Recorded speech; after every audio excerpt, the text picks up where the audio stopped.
ऐसा सौभाग्य प्राप्त होता है, मुझे ऐसा सुअवसर है तो मैं बिल्कुल सहर्ष चलने के लिए तैयार हूं। एक बहुत बड़ा सा टेबल और उस टेबल के दोनों तरफ चेयर लगा हुआ और चेयर पे लोग बैठे हुए, और लेकिन कंडीशन ये था कि उन लोगों को चेयर के साथ बांध दिया गया। व्यंजन तो मौजूद था, खाने में असुविधा थी। अब इस खाने में असुविधा की वजह से बिल्कुल सूख रहे थे लोग। तो सामने वाला बोलता था कि मुझे तो रसमलाई खूब पसंद है, तो ये अपने कांटे में उठाते थे और सामने वाले के मुंह में डाल देते थे।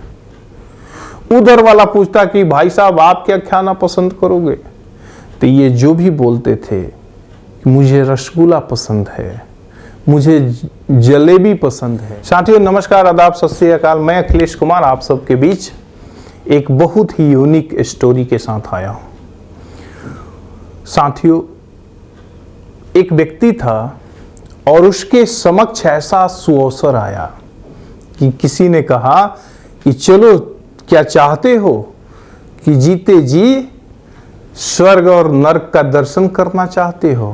कहा ऐसी बात, तो ऐसी बात है तो सब लोग को तो भाई मरने के बाद, देहांत के बाद ऐसा सौभाग्य प्राप्त होता है, मुझे ऐसा सुअवसर है तो मैं बिल्कुल सहर्ष चलने के लिए तैयार हूं।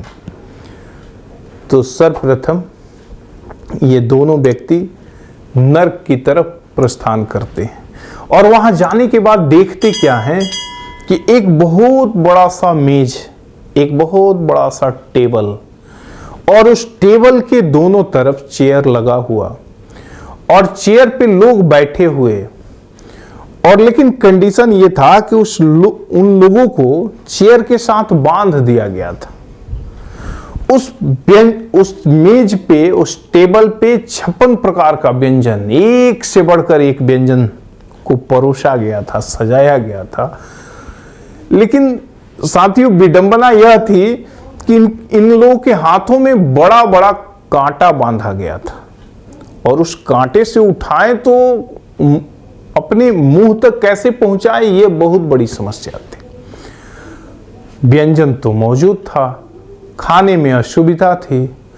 अब इस खाने में असुविधा की वजह से बिल्कुल सूख रहे थे लोग। तब वो लोग सोचे कि अब ये तो स्थिति नरक की है, चलते हैं स्वर्ग देखते हैं वहां क्या है, वहां का नजारा क्या है, वहां क्या कुछ हो रहा है। तो वहां जैसे ये लोग स्वर्ग गए तो वहां देखिए कि वहां भी सिमिलर स्थिति है। ऐसे ही बड़ा टेबल, टेबल के दोनों तरफ चेयर, चेयर पे वहां भी लोगों को बांधा गया था।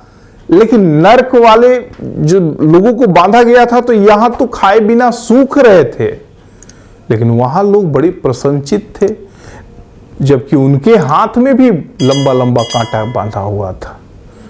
अब ये दोनों जगह का अंतर तो देखिए, यहां खाए बिना सूख रहे थे, व्यंजन पड़ा था, वहां भी व्यंजन पड़ा था, लेकिन वो लोग भी हाथों में काटा था।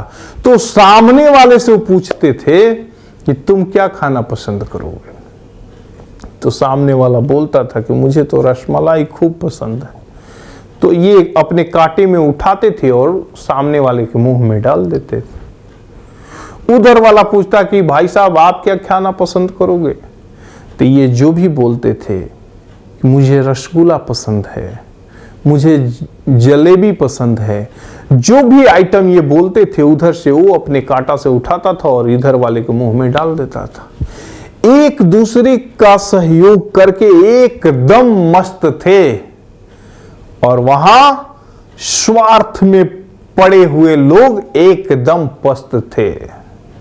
साथियों, इस कहानी से तो स्पष्ट सीखने को मिलता है कि अगर हमारे घर में सहयोग की भावना हो तो हमारा घर स्वर्ग है, अगर हमारे घर में विरोध का भावना हो तो हमारा घर नरक है। इसको देखने और इसको समझने के लिए हमें मरकर ऊपर जाने की आवश्यकता नहीं है, इस धरा धरती पे ही हम इसको अनुभव कर सकते हैं, देख सकते हैं।